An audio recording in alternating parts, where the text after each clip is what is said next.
संत शिरोमणि आचार्य गुरु एकशॉट विद्यासागर जी महाराज की जय। आचार्य श्री उदार सागर जी महाराज की जय। मुनि पुंगव गुरु एकशॉट सुधा सागर जी महाराज की जय। समस्त मुनि संघ की जय। हम यहाँ पर जिन धर्म प्रवेश का दूसरे भाग का स्वाध्याय यहाँ कर रहे हैं। उसमें हमने अभी तक पाठ 15 समुद्घात तक के बारे में हमने जाना था। आज हम पाठ 16 गुण स्थान, गुणों के जो स्थान हैं उसको विशेष रूप से। गुण स्थान एक साधक के लिए मील के पत्थर के समान हैं।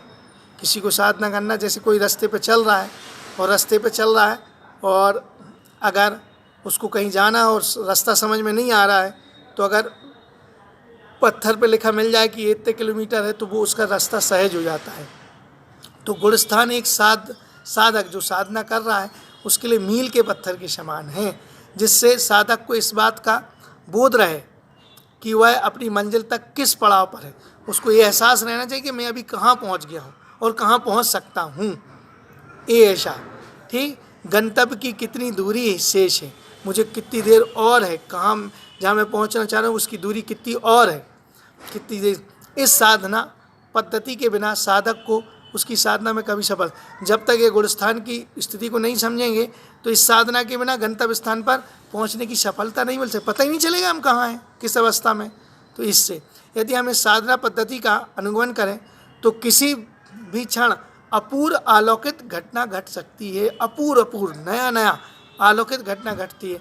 कभी साधक विशुद्धि को बढ़ाकर उत्तरोत्तर गुणस्थान को प्राप्त करता चला जाता है, बढ़ते चली जाती, विशुद्धि बढ़ती चली जाती है। तो कभी विशुद्धि की कमी से नीचे, और विशुद्ध कम होते तो परिणाम में गिरावट आती, तो गुणस्थान नीचे होते चले जाए। तो कभी विशुद्धि में कमी से नीचे, तो कभी बढ़ने से ऊपर। साधक के उतार चढ़ाव के इस क्रम का नाम है गुणस्थान। यही उतार चढ़ाव है, इसी क्रम को गुणस्थान कहते हैं। इस पाठ को पढ़कर केवल हम गुणस्थान के ज्ञान में प्रवेश न करें, बल्कि उत्तरोत्तर गुणस्थान में भी प्रवेश करें। केवल इस पाठ को पढ़ने से हमें केवल शाब्दिक ज्ञान नहीं चाहिए, बल्कि उत्तरोत्तर गुण स्थान में भी हमारी वृद्धि हो। इस मंगल भावना से ये वाला पाठ अपन समझेंगे। बहुत उपयोगी, अपन सबके लिए बहुत जरूरी है इस गुण स्थान को जानने के लिए। सबसे पहला प्रश्न, गुण स्थान किसे कहते हैं? समझना, मोह और योग के निमित्त से श्रद्धा और चारित्र गुण की होने वाली हीनादिक अवस्था को गुण स्थान कहते हैं। मोह और योग जुड़े, अपना मोह ये मेरा है, मेरा है, मेरा, और योग मन वचन का है। इनसे श्रद्धा गुण की और चारित्र गुण की होने वाली हीनादिका, कभी नीचे कभी ऊपर, वो कहलाता है गुणस्थान। मोहिनी कर्म के उदय से उपशम छह उपशम आदि अवस्थाएं होने पर जिन परिणामों से युक्त जीव देखे जाते हैं, उपशम छह उपशम से युक्त जो परिणाम देखे जाते हैं, उन परिणामों को भी गुणस्थान कहते हैं। इस प्रकार से मोह और इस गुणस्थान में मोह और योग का पूरा काम मोह और योग का है। मोह और योग की ही प्रवृत्ति से यह लेना देना है और किसी से नहीं, मोह और योग के निमित्त से। अच्छा, अब यहाँ पर पहला प्रश्न हो गया। अब चलते हैं गुणस्थान कितने होते हैं। ये गुणस्थान 14 होते हैं। मिथ्यात्, सासादन, मिश्र।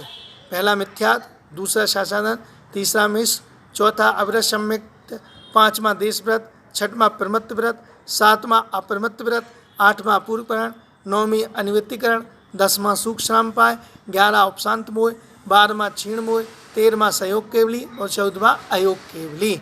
इस प्रकार से गुणस्थान 14 होते हैं। समझेंगे इस अच्छे से। मिथ्यात् गुणस्थान किसे कहते हैं? सबसे पहला गुणस्थान मिथ्यात् प्रकृति के उदय होने से होने वाले तत्वार्थ के अश्रद्धान को मिथ्यात् गुणस्थान कहते हैं। तत्वार्थ का जो अश्रद्धान है मिथ्यात् कर्म के उदय से, वही मिथ्यात् गुणस्थान है। इसमें कुदेव को देव, कुगुरु को गुरु, अधर्म को धर्म रूप मान्यता को मिथ्यात् गुणस्थान कहते हैं। आपकी जो मान्यता, उल्टी मान्यता को सीधी आप बना के रखें, यही मिथ्यात् है। जीवादी 7 तत्वों के विपरीत सिद्धांत, जीवादी तत्वों पर विपरीत सिद्धांत रूप जो है वो मिथ्यात् गुणस्थान है, वो मिथ्यात् गुणस्थान है। दूसरा है सासाधन गुणस्थान। सासाधन गुणस्थान क्या कहलाता है? सा प्लस आसाधन, जो विराधना सहित है उसे सासाधन गुणस्थान, मतलब सा माने आसा सा और आसाधन, सा मतलब सहित, विराधना सहित जो है उसे सासाधन गुणस्थान। अनंतानुबंधी, इसमें क्या होता है, अनंतानुबंधी कैसा है, उसमें क्रोध मान माया लोभ किसी के उदय होने से सम्यक परिणामों से छूट गए और मिथ्यात्व प्रकृति का उदय नहीं हुआ है, उसके जो मध्य काल है उसमें जो परिणाम होते हैं उसे सासाधन गुणस्थान कहते हैं। वो है सासाधन गुणस्थान।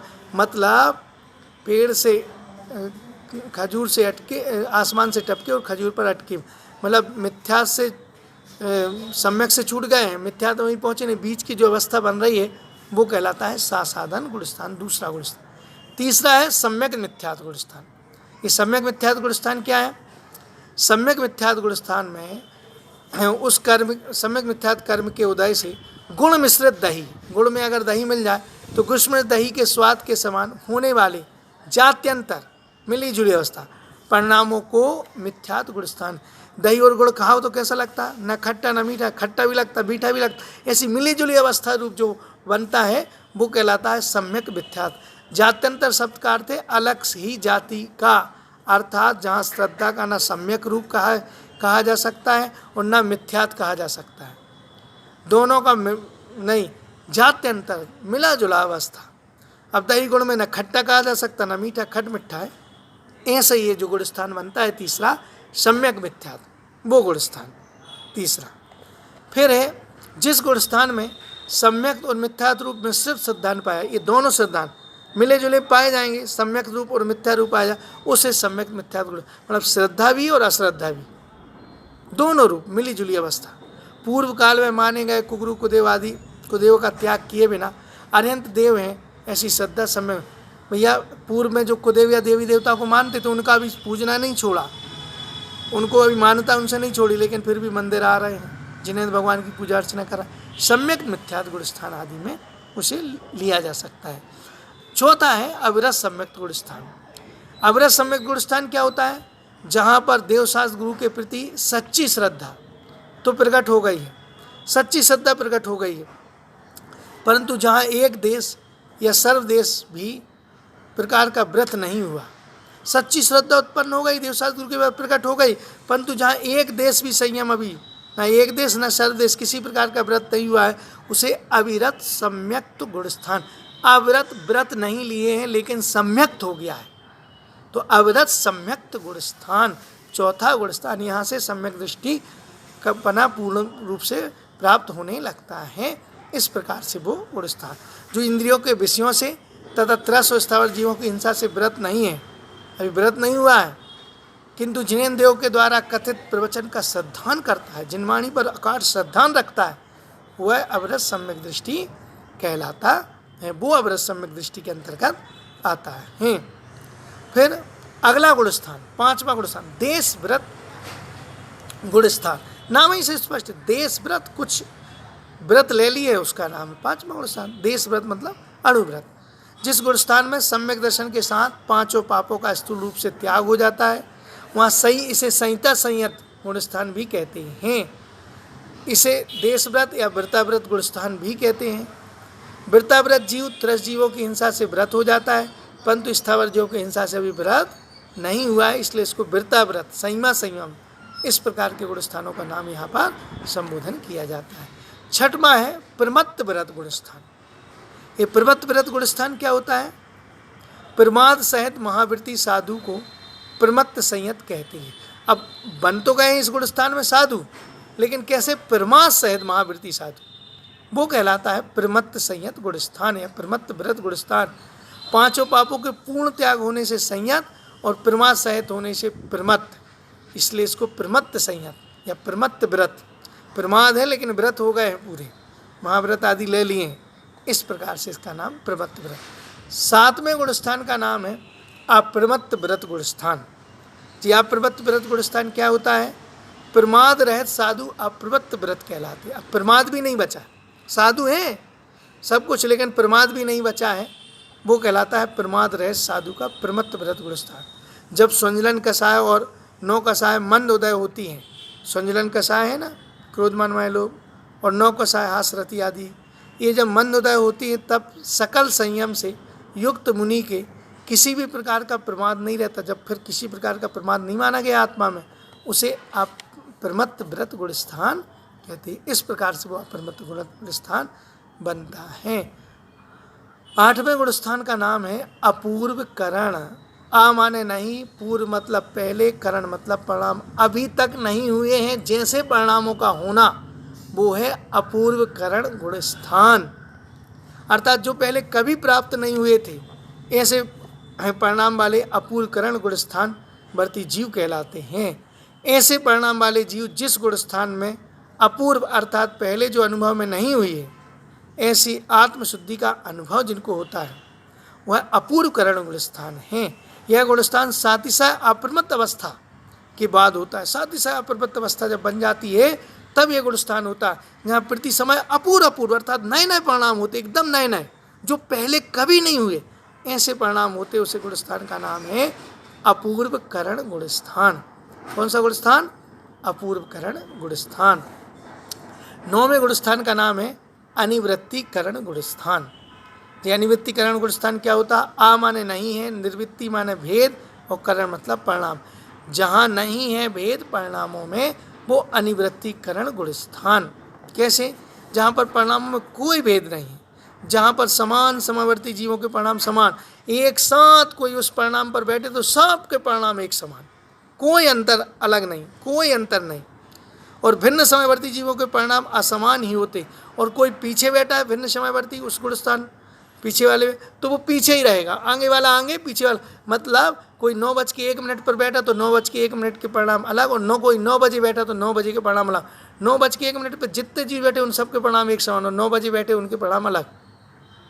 इस प्रकार से वो परिणाम असमान, भिन्न समयवर्ती जीवों के असमान परिणाम, उसे अनिवृत्ति करण गुण स्थान कहते हैं। परिणामों से नापने का है, ये जो गुण स्थान बनते हैं इन सबको परिणामों से नापते हैं, और परिणामों से नापने के बाद ही इसकी व्याख्या करते हैं।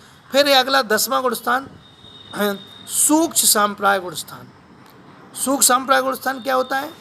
जिस गुण स्थान में स्वंजलन लोभ कषाय का अत्यंत सूक्ष्म उदय होता है। सब कषाय खत्म, केवल स्वंजलन रह गई, स्वंजलन में भी लोभ रह गई, लोभ में भी सूक्ष्म लोभ रह गई, वो कहलाता है सूक्ष्म संप्राय गुण स्थान। बस वही उदय में है, स्वंजलन कषाय में केवल लोभ, वो सूक्ष्म संप्राय। जिस प्रकार धुले हुए लाल वस्त्र में सूखी सुर्खी से धुला हुआ लाल वस्त्र उसमें सुर्खी सी रह गई है, उसी प्रकार जो जीव अत्यंत सूक्ष्म लोभ कषाय से युक्त है, उसके सूक्ष्म संप्राय नामक गुण स्थान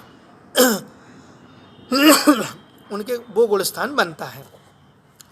ठीक इस प्रकार से 10वां 11वां गुण स्थान है जो उपशांत मोह गुण स्थान। ये उपशांत मोह गुण स्थान क्या? समस्त मोहिनी कर्म के उपशम, नाम ही है उपशम। समस्त मोहिनी कर्म के उपशम माने दब जाने से उत्पन्न होने वाले गुण स्थान को उपशांत मोह गुण स्थान कहते हैं। समस्त मोहिनी कर्म बिल्कुल शांत हो गए, दब गए हैं, अभी खत्म नहीं हुई आत्मा सत्ता, दब गए हैं, उपशम को प्राप्त हो गए, वो उपशांत मोह गुण स्थान है। जिस प्रकार गंदे पानी में फिटकरी डालने पर जल का गंदापन नीचे बैठ जाता है, अभी खत्म नहीं हुआ, नीचे बैठ, उसी प्रकार उपशम श्रेणी में शुक्ल ध्यान से मोहिनी कर्म का एक अंतर्मुहूर्त के लिए शांत हो जाता है, जिससे जीव के परिणाम एकदम निर्मलता आ जाती है, बिल्कुल निर्मल परिणाम हो जाते हैं। यह निर्मलता ऊपरी सतह की स्वच्छ जल के समान है। जैसे वो पानी अपन ने फिटकरी डाली तो गंदगी नीचे बढ़ गई, लेकिन ऊपर बिल्कुल शुक्ल धवल हो गया है। वैसे ही सत्ता में मोहिनी कर्म अभी विद्यमान है। मोहिनी कर्म का उपशन एक अंतर्मुहूर्त के लिए होता है, उसके बाद नियम से पतन होता है, इसलिए नियम से पतन होता है, फिर उदय में आएगा। जैसे गिलास ली और वो पानी फिर मच गया, फिर गंदा दिखने लगा, ऐसा ये ज्ञान गुण स्थान जो होता है उसका अंतर्मुहूर्त के बाद फिर उदय आता है, उससे नीचे गिरते गिरते हैं, ज्ञान गुण स्थान गिरवे की अपेक्षा है। इस प्रकार से उपशांत मोह, पूरे मोहिनी कर्म का उपशम होना उपशांत। 12वां गुण स्थान है क्षीण मोह गुण स्थान। ये क्षीण मोह क्या होता है? क्षीण माने नष्ट कर दिए, मोह मानी मोहिनी कर्म को। मोहिनी कर्म का सर्वथा क्षय हो जाने से जब आत्मा के परिणाम स्फटक मणि की तरह स्वच्छ और निर्मल हो जाते हैं, स्वच्छ बिल्कुल निर्मल, स्फटक मणि के जल के समान बिल्कुल निर्मल रहते हैं, उसे क्षीण मोह गुण स्थान कहते हैं। वो है 12वां। इसमें मोहिनी कर्म का सर्वथा भाव हो गया, कुछ भी नहीं बचा मोहिनी कर्म। ठीक इस प्रकार फिर है अगला संयोग केवली गुण स्थान किसे कहते हैं? 13वां गुण स्थान सा योग केवली, योग सहित केवली को संयोग केवली, अर्थात जहाँ घातीय कर्मों के नाश होने से केवल ज्ञान प्रकट हो जाता है उस गुण स्थान को संयोग केवली गुण स्थान, योग सहित जो केवली हैं वो कहलाएंगे संयोग केवली, योग सहित केवली के गुण स्थान को संयोग केवली गुण स्थान भी कहते हैं। अब है अगला अयोग केवली, 14वां गुण स्थान, अंतिम गुण स्थान, योग रहित केवली को अयोग केवली, जहाँ मन वचन काय इन तीनों का सर्वथा अभाव हो जाता, मन का खत्म, वचन खत्म, काय खत्म, उसे अयोग केवली गुण स्थान कहते हैं। योगातीत केवली के गुण स्थान का अयोग केवली, योगों से रहित जो गुण स्थान बन रहा है वो अयोग केवली।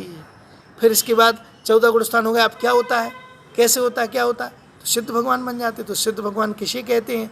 जो ज्ञानावरणादि 8 कर्मों से रहित हैं, अनंत सुख रूप अमृत से अनुभव करने वाले हैं, जिनके सम्यक्तादि 8 गुण प्रकट हो गए हैं, जो कृतकृत्य हैं, अर्थात जिसको कोई कार्य करना बाकी नहीं है, कोई काम नहीं बचा है, हाथ पे हाथ रखे ऐसे करना कुछ बिल्कुल कृतकृत हो गया, अब उनके लिए कोई काम नहीं बचा है। लोक के अग्रभाग में सबसे ऊपर सिद्धालय में विराजमान है, उन्हें सिद्ध भगवान कहते हैं। वो हैं सिद्ध भगवान, मतलब पूरे कर्म खत्म, अनंत सुख रूप प्राप्त कर लिया, सम्यक्तादि 8 गुण प्रकट कर लिए, अब कोई काम उनके लिए शेष नहीं बचा है, पूरे काम वो कर चुके हैं। ऐसे लोक के अग्रभाग सबसे ऊंचाई सिद्ध सलाह में जो विराजमान रहते वो सिद्ध भगवान है। किस गति में कितने गुण स्थान हो सकते हैं? सबसे पहले नरक गति, नरक गति में 1 से 4 गुण स्थान होते हैं। तिरंज गति में 1 से 5 गुण स्थान हो जाते हैं। देवगति में 1 से 4, देवगति का भी संयम नहीं प्राप्त कर सकता देवगति का जीव, असंयम में रहेगी, नार की जैसी अवस्था रहेगी, गुण स्थानों के 1 से 4 गुण स्थान रहेगा। और मनुष्य गति के 1 से लेकर 14 तक पूरे गुण स्थान हो सकते हैं। ठीक, गुण स्थान में उतार चढ़ाव की क्या व्यवस्था है? गुण स्थान में उतार चढ़ाव कैसे होता है? पहले गुण स्थान से आप 4 जगह जा सकते हैं, दूसरे गुण स्थान से आप पहली जगह एक जगह जा सकते हैं, तीसरे से 2 जगह जा सकते हैं, चौथे से 5 जगह जा सकते हैं, 5वें से 5 जगह जा सकते हैं, 6वें से 6 जगह, 7वें गुण स्थान से 3 जगह, 8वें से 3 जगह, 9वें से 3 जगह, 10वें से 4 गुण स्थान तक जा सकते हैं, और 11वें से 2 जगह जा सकते हैं, और 12वें से 1 ही, 13वें से 1 ही, और 14वें से तो कहीं जा ही नहीं सकते। अब कैसे जा सकते हैं ये समझ में नहीं आएगा। गुण स्थान, अब सबसे पहला मिथ्यात्व गुण स्थान, इसमें 4 चढ़ाव होते हैं, इससे नीचे कोई है नहीं। अभी बताया था 4 के साथ कैसे, अब देखना समझना। अगर आप मिथ्यात्व गुण स्थान वाले हैं तो आप तीसरे में जा सकते हैं, चौथे में जा सकते हैं, और 5वें, 4 मिथ्यात्व गुण स्थान वाला 4 जगह चढ़ सकता है। दूसरा गुण स्थान, तो दूसरा गुण स्थान बनता है उसमें सिर्फ एक ही गुण स्थान में आप जा सकते हो, वो भी नीचे, पहले में आना पड़ेगा, दूसरे से आप चढ़ नहीं सकते, आप उतार ही होगा आपका। तीसरे गुण स्थान से आप 2 जगह जा सकते हो, एक तो चौथे में और नहीं तो फिर पहले में, समझ रहे ना। फिर चौथा जो गुण स्थान है इसके 5 स्थान बनते हैं। अगर आप चढ़ाव करोगे तो 5वें में पहुँचोगे चौथे से, या 7वें में, 6वें में नहीं जाते, 5वें या 7वें में। और अगर आप नीचे उतरोगे तो दूसरे में, पहले में, तीसरे, मतलब पहले, दूसरे, तीसरे, तीनों में आ सकते हैं चौथे गुण स्थान से आप ऊपर, 5वें और 7वें से। अच्छा, इसके बाद 5वां गुण स्थान, 5वें गुण स्थान से आप कैसे ऊपर नीचे हो, तो ऊपर चढ़ोगे तो 5वें से 7वें में जा सकते हो डायरेक्ट, या फिर नीचे आओगे तो चौथे में भी, तीसरे में भी, दूसरे में, पहले किसी में भी आ सकते हो आप। इस प्रकार से 5 गुण स्थान। अब आता है 6वां प्रमत्त विरत गुण स्थान, इससे आप चढ़ोगे तो 6वें से केवल 7वें में आप जा पाओगे बस, और नीचे उतरोगे तो 5वें, चौथे, तीसरे, दूसरे, पहले किसी में भी आप आ सकते हो। अब ऊपर के जो गुण स्थान है, आप प्रमत्त विरत 7वां गुण स्थान, उसमें आप चढ़ोगे तो 8वां, उतरोगे तो 6वां, 7वें से आप एक चढ़ने के लिए, एक उतरने के लिए। 8वां गुण स्थान जो है उसमें से एक चढ़ने के लिए 9वें में और उतरने के लिए 7वें में। अनिवृत्तिकरण जो गुण स्थान है 9वां, उसमें चढ़ने के लिए 10वां गुण स्थान और उतरने के लिए 8वां, एक एक रास्ता, मतलब एक चढ़ने के लिए एक उतर। सूक्ष्म संप्राय जो 10वां गुण स्थान है उसमें आप 10वें से 11वें में भी जा सकते हो, और डायरेक्ट अगर आप छपक सही लगाओ तो 12वें में, मतलब चढ़ने के लिए 11वां और 12वां 2 गुण स्थान मिल गए आपको 10 में से, और उतरने के लिए आपको 9वां 1 गुण स्थान। इस प्रकार ये 3 अवस्था है। 11वें गुण स्थान से आप नियम से एक ही है, आपको 10वें में आना पड़ेगा, उतरना ही पड़े। आप बढ़ नहीं सकते हो, सब श्रेणी की बाली है, उनको नीचे ही उतरना पड़े। 12वें गुण स्थान से 13वें में जा सकते हो, 13वें से 14वें में जा सकते हो, और 14वें गुण स्थान से आप सीधे सिद्धालय में पहुंच जाओगे। इस प्रकार से गुण स्थान, क्या कोई जीव गुण स्थान अतीत हो सकता है? सिद्ध बनकर जीव गुण स्थान, बस अगर आप सिद्ध भगवान बन गए हो तो फिर आपके कोई गुण स्थान नहीं। अगर संसार अवस्था में, अरिहंत अवस्था, किसी भी अवस्था में रहोगे आपको गुण स्थान में रहना पड़ेगा, लेकिन आप सिद्ध अवस्था आपने प्राप्त कर ली तो फिर आपका कोई गुण स्थान की जरूरत नहीं है। आप गुण स्थान सिद्ध होने का क्या उपाय है? अंतिम रूप प्रश्न अपन करते हैं। भोगों से विरक्ति करो। सिद्ध भगवान अगर बनना है अपन को तो भोगों को मत भोगो। यथाजात मुद्रा, जैसे आप बच्चा होता है ना, बिल्कुल यथाजात वहाँ अपने आप को बनाओ, बिल्कुल एक से रूप। आत्मा से प्रीति करो, आत्मा से आप स्नेह रखो, शरीर आदि से नहीं। कर्मों का नाश करने का प्रयत्न करो कि जब कर्मों को नाश कर लोगे तब प्राप्त होगी सिद्ध, तब बन पाओगे। इस प्रकार अपने को सहज बनाओ, सरल बनाओ, कसायों से रहित करो। गुण स्थान पढ़ने के बाद हमारे गुण स्थान बढ़ने चाहिए, परिणामों में उत्तरोत्तर वृद्धि होना चाहिए, ना कि निम्न। तो हमारी निश्चित ही आत्मा का एक न एक दिन कल्याण होगा। इसी मंगल भावना के साथ बोलो द्वादशांग जिनवाणी माता की जय। सभी को जय जिनेन्द्र।